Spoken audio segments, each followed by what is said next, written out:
Pessoal, boa noite. Na aula de hoje vamos falar sobre condutimetria, sobre os métodos condutimétricos, no que são baseados, nas suas aplicações, sobre os cálculos que envolvem a análise condutimétrica, bem como também os aparelhos de condutivímetro. Vamos destacar a importância dessa análise. A condutimetria ela se enquadra nos métodos eletroanalíticos entre os métodos não interfaciais, divididos assim em condutimetria e as titulações condutimétricas. A princípio, o que se baseia as análises condutimétricas são as medições através de condutância, que são a presença de substâncias iônicas na solução. Então, é necessário que as substâncias sejam iônicas para que haja condutância. A condução de eletricidade ela age através das soluções iônicas devido à migração destes íons, positivos e negativos. Então, há uma migração desses íons e essa migração é que vai determinar, dentro de um campo eletrostático, a medida da condutividade na solução. Bom, a condutância da solução iônica ela depende do número de íons positivos e negativos. Então, a concentração desses íons positivos e negativos é que vai determinar essa condutividade, bem como também essas cargas e a mobilidade, como esses íons vão se mover em direção na análise. Essa condutância ela resulta da soma, da contribuição individual de cada íon que está presente na solução, e também trata-se de um método importante no fato da propriedade que não depende de reações específicas ao nível de um eletrodo, diferente das outras análises que nós fizemos. Então não tem a necessidade de processo de reação de oxirredução, conforme vimos em potenciometria, em colometria, em voltametria. Depende simplesmente dessa condutância da solução na presença nessa solução iônica, na presença dos íons. Aqui nós temos modelos de soluções, uma solução não eletrolítica, Temos a solução de metanol. Essa primeira, ela não é uma solução que não conduz eletricidade, solução de moléculas sem íons. Então temos ao centro um eletrólito forte, que é o cloreto de sódio, em meio aquoso. Temos então uma solução bastante iônica. E temos o eletrólito fraco, que é o ácido acético. Temos o eletrólito fraco, essa solução contém essas moléculas e íons, a presença de moléculas e íons, por isso é um eletrólito fraco. Ele não é quimicamente formado igual o eletrólito forte, que é apenas a presença de íons. A presença de moléculas no meio determina essa fragilidade no eletrólito. É importante também destacarmos os tipos de condutores. Temos dois tipos de condutores, que é a primeira classe, que são os condutores eletrônicos, são os metais, as ligas metálicas, semicondutores. A condução é feita por elétrons, não envolve o transporte de matéria. Então apenas os elétrons é que vão se locomover. E nos condutores de segunda classe temos os eletrolíticos, que são as soluções iônicas. Essa é a importância da nossa análise. Neste caso, a condução de eletricidade ela dá através do movimento dos íons. Então os íons de carga positiva e negativa eles se movimentam assim, gerando eletricidade. Assim também transportam ao transporte de matéria, que são os íons. Em análise condutimétrica só tem interesse a condutância dos condutores de segunda classe. Sobre a condutância, nós temos que as medidas de condutância elétrica elas permitem diferenciar os eletrólitos fortes e fracos. Então, através de como a condutância funciona, podemos verificar quem são os eletrólitos fortes e os fracos. Examinamos isso através da dependência da condutividade, que a concentração é possível determinar. A condutividade de eletrólitos há uma diluição infinita. Desta forma, podemos calcular o grau de dissociação e a constante de dissociação de eletrólitos fracos.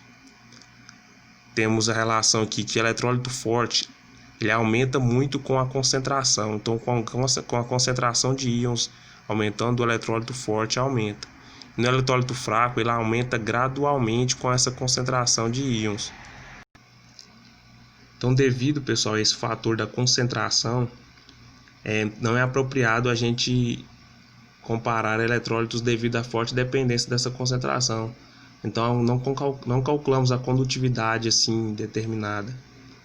Para este propósito é melhor determinarmos a condutividade molar, porque a condutividade, na análise condutimétrica, ela depende da concentração. Então nós calculamos não apenas a condutividade específica, mas a condutividade molar dessa solução.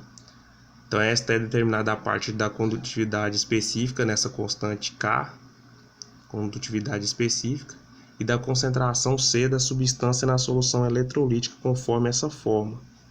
Temos lambda-m, que é a condutividade molar. Temos a relação 10 elevado ao cubo multiplicado pela condutividade específica dividido pela resistência vezes a concentração.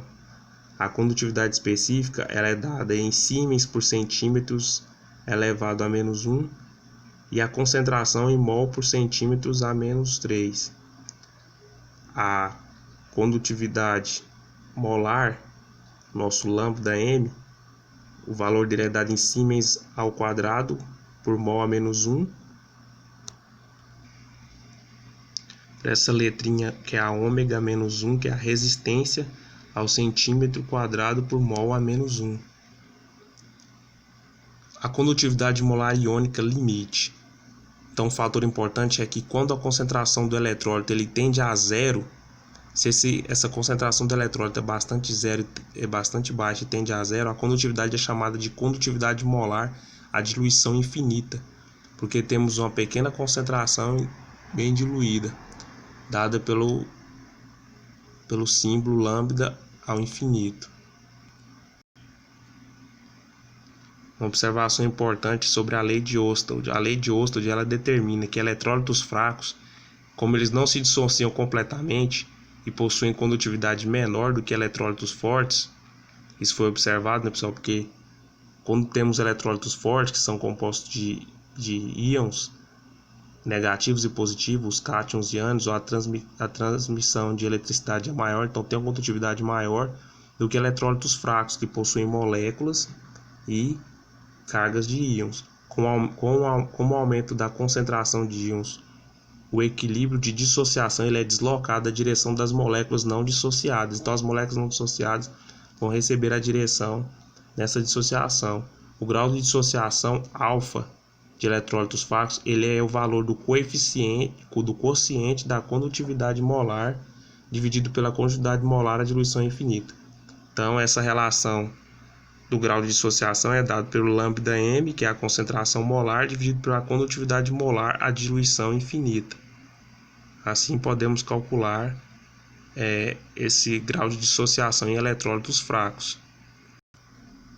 Alguns fatores que afetam a medida de condutividade é a distância entre os pares de eletrodos, a área dos eletrodos, a temperatura que está a solução, a viscosidade dessa solução. A viscosidade é interessante que ela dificulta até mesmo a leitura às vezes, ocasiona uma demora, assim como a temperatura, na estabilidade para a leitura do aparelho. A concentração dos íons também e a natureza destes íons, a natureza das suas cargas. Aplicações importantes da condutimetria é o controle da pureza, né, no caso da água destilada, deionizada, condensado, substâncias orgânicas, determinação dos eletrólitos residuais, uso e emprego da água potável, água desmineralizada, água para alimentação de caldeiras em várias indústrias, em efluentes, e também aplicações sobre concentração de sais em banhos de salmoura, salinas, solos, águas de irrigação, fertilizante, fibras e têxteis, banhos de anodização, na galvanização, eletrodeposição, soluções fisiológicas, na diálise. Estão empregados em vários tipos de processos, alimentos e sucos de frutas, em processamento químico, na detecção do fim de lavagem de precipitados, determinação da solubilidade de sais pouco solúveis. Então, há uma grande variedade em que a condutimetria é aplicada. É uma das análises mais aplicadas na indústria, é a condutimetria. Aqui nós temos ilustrações de condutivímetros. Temos o condutivímetro mais portátil, menor. Temos o condutivímetro mais comum e temos também o condutivímetro com vaso termostatizado. esse vaso ele é necessário para controlar a temperatura da solução. Ele vai manter assim uma temperatura ambiente de 25 graus até que a solução tenha sido atingida a leitura. Então temos um exemplo de um exercício aqui. Esse exercício envolve um eletrólito fraco, que é o ácido acético. Então temos 2,4425 gramas de ácido acético. A sua massa molecular é 60,04 gramas por mol menos 1. Então eles foram dissolvidos em 1 litro de água a 25 graus Celsius. Quando a solução ela é colocada numa célula de condutância, ela tem uma constante de 0,150, obtém-se uma resistência igual a 500 ômega. Calcular a condutividade molar e o grau de dissociação dessa solução. O exercício nos dá a condutividade molar infinita, que é de 390,7. Então aplicamos a fórmula λm, que é a condutividade molar, que tem a constante 10 ao cubo vezes a condutividade específica, isso tudo dividido pela resistência vezes a concentração. Então calculamos primeiro a multiplicação no numerador, 10 ao cubo vezes 0,150, que vai dar 150, e dividimos por a resistência, que é multiplicada pela divisão da massa, que é dada pelo exercício, dividida pela massa molecular.